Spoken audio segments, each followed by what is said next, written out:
It's a recruiting tool, and recruiting helps beget winning, and winning helps beget donor bases and fan bases and all that. So it's all related.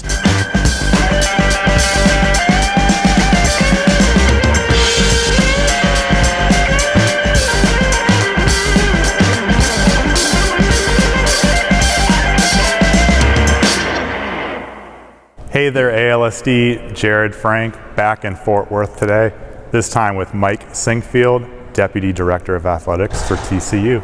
Thanks so much for joining us Thanks, this Jared. morning. Appreciate it. Glad to be here. So we are in an impressive, amazing space. Can you orient our membership, let them know where we're at presently? Sure. And sort of the function behind the space. Sure. We're actually, to the back of the camera is our main entryway to Ed and Ray Schollmeyer Arena. Obviously basketball playing surface, things like that. And then behind us is the entryway to the John and Jane Justin Hall of Fame, which was a point to show off all of our sports. Obviously the facility is about 3 years old. We moved in December of 2015, and part of the intent with this was to brag on our programs a little bit. We have a lot of history at TCU in our athletic programs that a lot of people may not remember or keep up with, and a chance to bring all this under one roof. It allows for coaches to bring a focal point for their recruiting process as they bring kids on campus for all of our programs. It's one thing when you're talking about a football or basketball or women's basketball, those programs, but the golfs, the tennises, the rifles, the equestrians, and even some of our other points of pride and cheerleaders and showgirls and people like that are also associated with our athletic department. It's an important piece for us to show off. It's a recruiting tool, and recruiting helps beget winning, and winning helps beget donor bases and fan bases and all that. So it's all related somehow. Does this space recruit student athletes and alumni donors? How are those working together? And then beyond this space, all of your facilities, how do you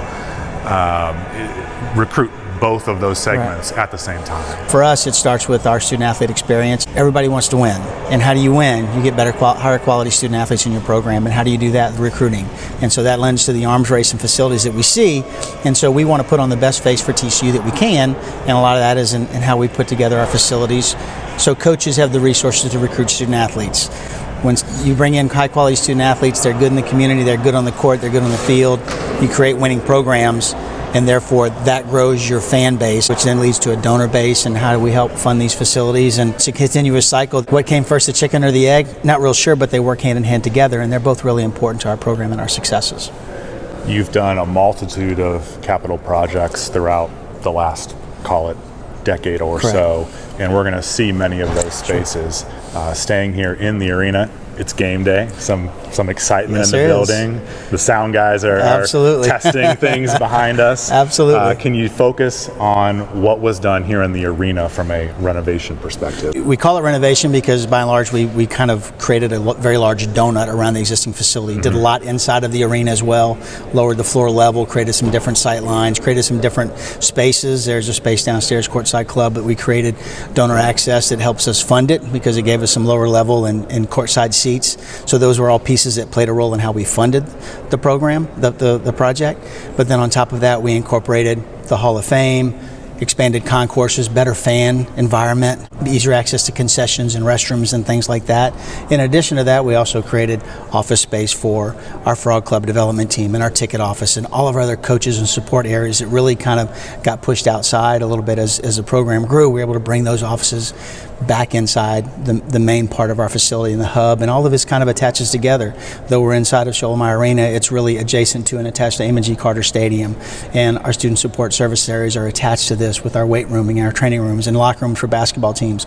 All this stuff falls under one roof, so it's just really kind of been a growth and improvement to our overall compound with the direct look at, from a basketball playing facility and then some of the other support areas to support them, their locker rooms, their lounges, those spaces like that as we went into this project. And all of these projects require fundraising. Absolutely.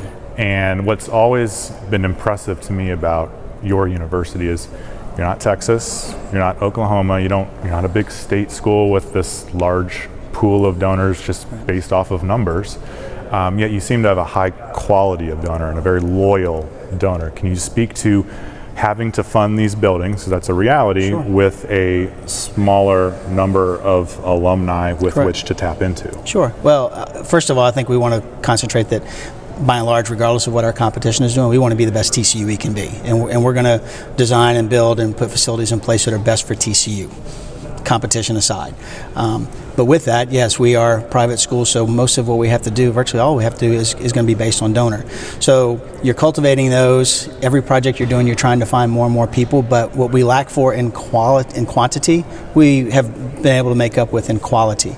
And those people have been ultra supportive. And as you walk around and see our facilities, what's important to us is that we know they're being built and designed and put into play with donor resources. So therefore, we have to do the best we can with those resources. We want to take a lot of pride in bringing those current donors and even potential ones back in to say, hey, this is what we did with the resources you provided us, and we want you to be happy with it, not only today when it's open, but in 10, 12, 15, and in some cases 20 or 30 years later, that it's still been well taken care of and is well worth your gift to the program and what it's done for the program, so that they're more inclined to potentially come back and support us again if given the opportunity and ask.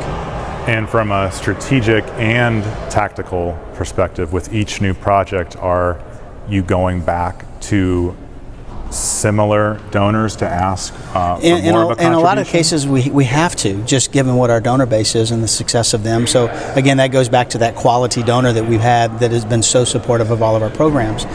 So we have to, but at the same time, we're also trying to engage in projects to find that next level of donor, the next up and coming. As we get generations down the line, you find the next generation that can help support the programs in the way some of the names that you've seen on these facilities have for many, many years. It's to the next one. And that's why, for instance, our stadium expansion in Amon G. Carter right now, the target of that was to find that next level of donor and give several different entryways for them to get in and support that facility that could also open the doors in the future to supporting other programs and other facility projects that we may have come along. Well, let's go take a look at a few of the Absolutely, spaces. glad to. Love to do it.